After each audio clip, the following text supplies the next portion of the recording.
आज हम सभी वीर कुंवर सिंह पाठ पढ़ेंगे। वीर कुंवर सिंह एक क्रांतिकारी नेता थे जो 1857 की क्रांति में जिन्होंने युद्ध क्या किया था, युद्ध करते हुए वे वीर गति को प्राप्त हुए थे। वीर कुंवर सिंह के बारे में आपके पाठ में है ना, झांसी की रानी करके पाठ दिया गया है, जो इस साल मैंने पढ़ाया नहीं है, लेकिन उसमें भी वीर कुंवर सिंह का नाम दिया गया, जो स्वतंत्रता संग्राम सेनानियों में शामिल थे। आपने देखा अपनी सुभद्रा कुमारी चौहान की कविता झांसी की रानी छठी कक्षा में पढ़ी होगी। हाँ, सिक्स क्लास में है। इस कविता में ठाकुर कुंवर सिंह का नाम भी आया है। आपको कविता की पंक्तियां याद आ रही होंगी, एक बार फिर से इन पंक्तियों को पढ़िए।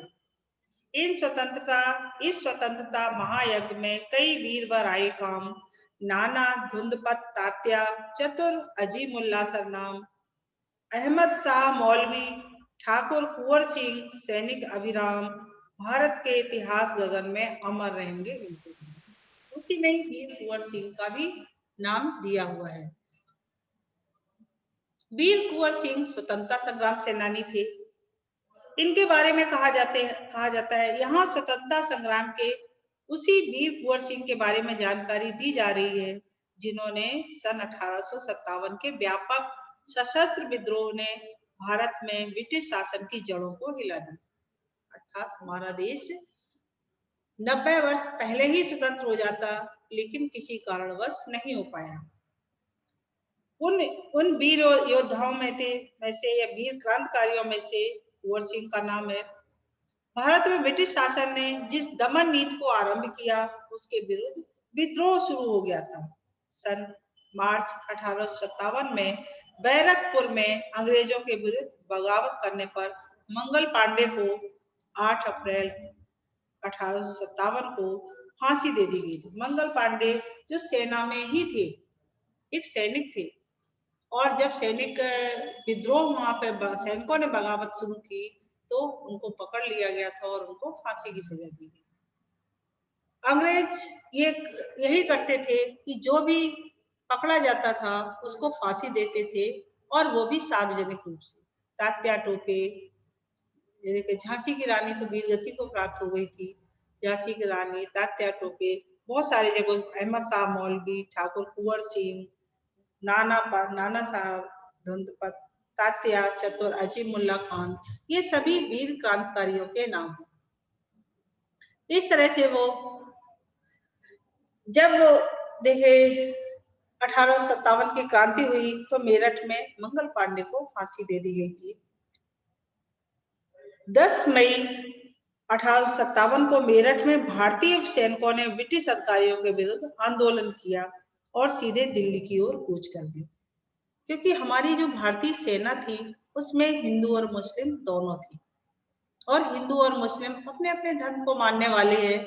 सबकी अपनी इच्छा है कि वो किस धर्म को मानता है, ठीक है, वो उनका अपना विचार है, इसलिए दोनों ही हिंदू धर्म को मानते हैं। हिंदू और मुसलमान अपने धर्म को मानते हैं। हिंदुओं को हिंदू धर्म में गाय को पूज्य माना जाता है, और मुसलमान सुअर का शिकार नहीं करते, और सबका तो शिकार करते हैं, लेकिन सुअर का शिकार वो नहीं करते हैं। ये उनका एक धर्म के प्रति जुड़ा हुआ मामला है। लेकिन कहा जाता है कि सेना ने बगावत क्यों शुरू की थी? सेना ने बगावत इसीलिए की थी कि उस समय जो बम के गोले या अश्व गैस के गोले जो छोड़े जाते थे, उसकी जो कैप लगी हुई होती थी, जिसको सैनिकों को अपने दांतों से खींचना पड़ता था। कहा जाता है उस कैप के अंदर गाय और सूअर की चर्बी लगी हुई थी, जिसके कारण दोनों का धर्म भ्रष्ट होता था, चाहे हिंदू हो या मुसलमान हो, दोनों में से कोई भी अपने दांतों से उसको खींचता था तो उनके वो मुंह को प्रवेश करती थी। इसलिए जब उनको इस बात का पता चला तो उन्होंने इसका विरोध किया, और उन्होंने कहा कि आखिर में हमारे धर्म के साथ ये खिलवाड़ क्यों किया जा रहा है। इसलिए उन्होंने अंग्रेजों का विरोध कर दिया था।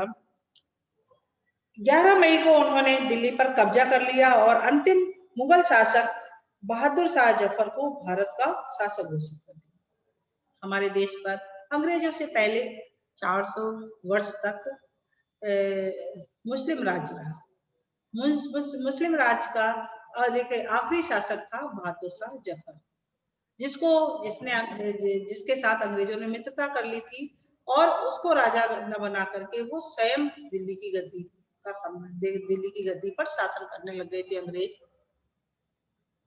अब इन्होंने, क्योंकि वही बहादुर शाह जफर को हटा करके उन्हें राज्य मिला था, इसलिए सब सेना ने दिल्ली की ओर कूच किया और जाकर के बहादुर शाह जफर को ही राजा घोषित कर दिया। यह विद्रोह जंगल की आग की भांति दूर दूर तक फैल गई। कई महीनों तक उत्तरी और मध्य भारत के विस्तृत भूभाग पर विद्रोहियों का कब्जा रहा। दिल्ली के अतिरिक्त जहां अत्यधिक भीषण युद्ध हुआ, वे केंद्र थे कानपुर, लखनऊ, बरेली, बुंदेलखंड और आरा। इसमें कानपुर, लखनऊ, बरेली और बुंदेलखंड चारों उत्तर प्रदेश में है और आरा बिहार में है। यहाँ पर सबसे ज्यादा विरोध किया गया। इसके साथ ही देश के अन्य कई भागों में भी स्थानीय विद्रोह हुए। विद्रोह के मुख्य नेताओं में नाना साहब, तात्या टोपे, वक्त खान, अजीमुल्ला खान, रानी लक्ष्मीबाई, बेगम हसरत महल, कुंवर सिंह, मौलवी अहमदुल्ला, बहादुर खान और राव तुलाराम थे। ये भी क्रांतिकारी इन सबके बीच के विरुद्ध विद्रोह पैदा किया गया। अच्छा, इन्होंने अंग्रेजों के विरुद्ध मिलकर के विद्रोह किया। 1857 का आंदोलन स्वतंत्रता प्राप्ति की दिशा में एक दृढ़ कदम था। अर्थात लोगों ने ये सोच लिया था कि अंग्रेज हमारे ऊपर क्यों राज कर रही है। आगे चलकर जिस राष्ट्रीय एकता और आंदोलन की नींव पड़ी, उसमें आधार भूमि को निर्मित करने का काम 1857 के आंदोलन ने किया। आगे जाकर के जो हमारा 1947 में देश स्वतंत्र हुआ है, ये एक तरह से 1857 का ही परिणाम है। यदि 1857 में क्रांति न की गई होती तो शायद हम सब अपने देश को स्वतंत्र नहीं करवा सकते थे। वह चिंगारी उस समय तो जरूर दब गई थी, लेकिन उसके बाद धीरे धीरे करके वो चिंगारी, कहते हैं ना कि आग में कोई चिंगारी पड़ी हो तो धीरे धीरे सुलगते सुलगते वो अपना रूप दिखाने लग जाती है। वो फिर 1857 में 1947 में सामने आकर के उसने देश को स्वतंत्र करवाया। मतलब तब से निरंतर प्रयास होते रहे देश को स्वतंत्र करवाने के। 1857 के आंदोलन में वीर कुंवर सिंह का नाम कई दृष्टियों से उल्लेखनीय है। कुंवर सिंह जैसे वयोवृद्ध व्यक्ति ने ब्रिटिश शासन के खिलाफ बहादुरी के साथ युद्ध किया। वीर कुंवर सिंह के बचपन के बारे में बहुत अधिक जानकारी नहीं मिलती है। कहा जाता है कुंवर सिंह का जन्म बिहार में शाहाबाद जिले के जगदीशपुर में सन 1782 में हुआ था। 1782 में हुआ था। इनके पिता का नाम साहबजादा सिंह और माता का नाम पंचरतन कुंवर था। इनके पिता साहबजादा सिंह जगदीशपुर रियासत के जमींदार थे, परंतु उनको अपनी जमींदारी हासिल करने में बहुत संघर्ष करना पड़ा। पारिवारिक उलझनों के कारण कुंवर सिंह के पिता बचपन में उनकी ठीक से देखभाल नहीं कर पाए। जगदीशपुर लौटने के बाद वे कुंवर सिंह की पढ़ाई लिखाई की ठीक से व्यवस्था कर पाए। कुंवर सिंह के पिता वीर होने के साथ साथ स्वाभिमानी और उदार स्वभाव के व्यक्ति थे। उनके व्यक्तित्व का ही प्रभाव कुंवर सिंह पर भी पड़ा। कुंवर सिंह की शिक्षा दीक्षा की व्यवस्था उनके पिता ने घर पर ही की। वही उन्होंने हिंदी, संस्कृत और फारसी सीखी, परंतु पढ़ने लिखने से अधिक उनका मन घुड़सवारी, तलवारबाजी और कुश्ती लड़ने में लगता था।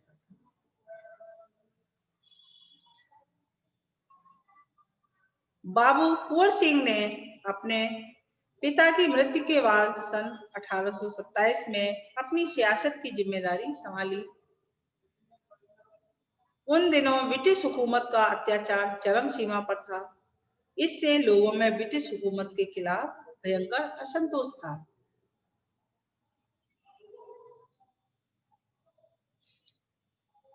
हुकूमत के खिलाफ भयंकर असंतोष उत्पन्न हो रहा था। कृषि, उद्योग और व्यापार का तो बहुत बुरा हाल था। इस तरह का उस समय कृषि, उद्योग, व्यापार चल रहा था। रजवाड़ों के राज दरबार भी समाप्त हो गए थे। भारतीयों को अपने ही देश में महत्वपूर्ण ऊंची नौकरियों से वंचित कर दिया गया था, क्योंकि अंग्रेजों का राज था। इसलिए ऊंची नौकरियों पर भारतीयों को नहीं बल्कि छोटी मोटी नौकरी दी जाती थी। इससे ब्रिटिश सत्ता के विरुद्ध देशव्यापी संघर्ष की स्थिति बन गई। ऐसी स्थिति में कुंवर सिंह ने ब्रिटिश हुकूमत से लोहा लेने का संकल्प किया। लोहा लेने का मतलब है, मुहावरा है, उसका मतलब है लड़ने के लिए उन्होंने तैयारी कर ली। जब वीर कुंवर सिंह अपने स्थान पर रहते थे तो वहीं से जगदीशपुर के जंगलों में एक बासुरिया बाबा नाम के एक प्रसिद्ध संत रहते थे। उन्होंने कुंवर सिंह में देशभक्ति एवं स्वाधीनता की भावना उत्पन्न की थी। उन्होंने बनारस, मथुरा, कानपुर, लखनऊ आदि स्थानों पर जाकर विद्रोह की सक्रिय योजनाएं बनाई। वे 1845 से 1846 तक 1846 तक काफी सक्रिय रहे और गुप्त रूप से ब्रिटिश हुकूमत के खिलाफ विद्रोह की योजना बनाते रहे।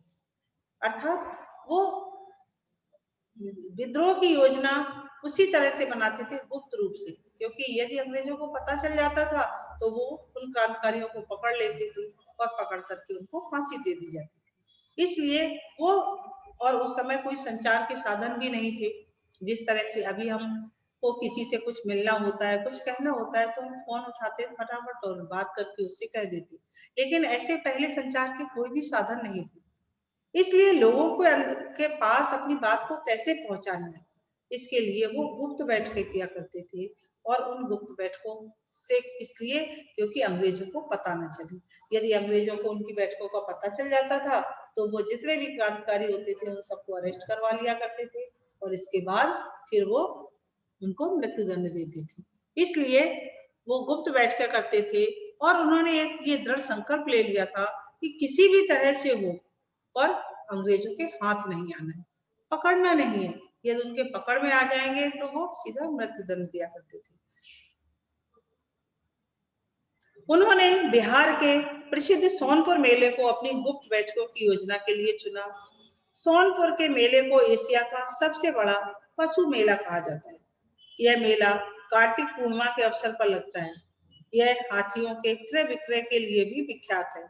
इसी ऐतिहासिक मेले में उन दिनों स्वाधीनता के लिए लोग एकत्रित होकर क्रांति के बारे में योजना बनाते हैं। मेलों में क्या होता है, कौन आया कौन नहीं आया कोई किसी को नहीं दिखता है, और क्यों आया ये भी किसी को नहीं पता। इसलिए वो उन्होंने अपनी बैठकों का गुप्त स्थान था वो मेलों को ही चुना। मेलों में सब आते थे, वहां एकत्रित होते थे, आपस में बातें करते थे, आगे की योजना बनाते थे और फिर चले जाते थे। क्योंकि मेलों में भीड़ भाड़ होती है, लोगों को ये पता ही नहीं चलता है कि कौन व्यक्ति किस मकसद से आया हुआ है।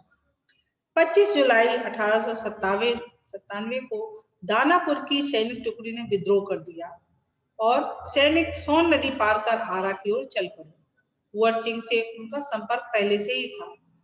इस मुक्त वाहिनी के सभी बागी सैनिकों ने कुंवर सिंह का जयघोष करते हुए आरा पहुंचकर जेल की सलाखें तोड़ दी और कैदियों को आजाद कर दिया। 27 जुलाई 1897 को कुंवर सिंह ने आरा पर विजय प्राप्त की। सिपाहियों ने उन्हें फौजी सलामी दी। यद्यपि कुंवर सिंह बूढ़े हो चले थे, परंतु वह बूढ़ा शूरवीर इस अवस्था में भी युद्ध के लिए तत्पर हो गया। आरा क्रांति का महत्वपूर्ण केंद्र बन गया। दानापुर और आरा की इस लड़ाई की ज्वाला बिहार में सर्वत्र व्याप्त हो गई, लेकिन देशी सैनिकों में अनुशासन की कमी थी। स्थानीय जमींदारों का अंग्रेजों के साथ से जो जमींदार थे वो अंग्रेजों की सहायता किया करते थे। इसलिए स्थानीय लोग, जमींदार आदेश नहीं देता तो स्थानीय लोग भी डरते थे सहयोग देने में। तो स्थानीय सहयोग की कमी जरूर थी। जमींदारों का अंग्रेजों के साथ सहयोग करना और आधुनिक अस्त्रों की कमी के कारण जगदीशपुर का पतन रोका न जा सका। 13 अगस्त को जगदीशपुर में कुंवर सिंह की सेना अंग्रेजों से परास्त हो गई, किंतु उससे वीरवर कुंवर सिंह का आत्मबल नहीं टूटा और वे भावी संग्राम की योजना बनाने में तत्पर हो गई। वे क्रांति के अन्य संचालक नेताओं से मिलकर इस आजादी की लड़ाई को आगे बढ़ाना चाहते थे। कुंवर सिंह सासाराम से मिर्जापुर होते हुए रीवा, कालपी, कानपुर और लखनऊ तक गए। लखनऊ में शांति नहीं थी, लेकिन बाबू कुंवर सिंह ने आजमगढ़ की ओर प्रस्थान किया। उन्होंने आजादी की इस आग को बराबर जलाई रखा। उनकी वीरता की कीर्ति पूरे उत्तर भारत में फैल गई। कुंवर सिंह की इस विजय यात्रा से अंग्रेजों के होश उड़ गए। कई स्थानों के सैनिक सैनिक एवं राजा कुंवर सिंह की अधीनता में लड़े। उनकी यह आजादी की यात्रा आगे बढ़ती गई, लोग शामिल होते गए और उनकी अगुवाई में लड़ते गए। इस प्रकार ग्वालियर जबलपुर के सैनिकों के सहयोग से सफल सैन्य रणनीति का प्रदर्शन करते हुए वो लखनऊ पहुंचे। इस तरह से बिहार और यूपी में भी उन्होंने सबको अपने साथ मिला लिया और लड़ाई युद्ध के लिए वो ज्यादा से ज्यादा लोगों के अंदर जागरूकता पैदा करना चाहते थे। और जब तक देश का हर व्यक्ति नहीं चाहेगा अपने आप को स्वतंत्र करवाना, तब तक देश को स्वतंत्र करवाना मुश्किल होता है। देखिए, क्योंकि जमींदार उन्हीं से मिले हुए थे, तो जमींदारों का सहयोग इतना नहीं मिला, लेकिन आम जनता ने वीर कुंवर सिंह का सहयोग किया और सहयोग करके वो उनके साथ आगे बढ़ते गए।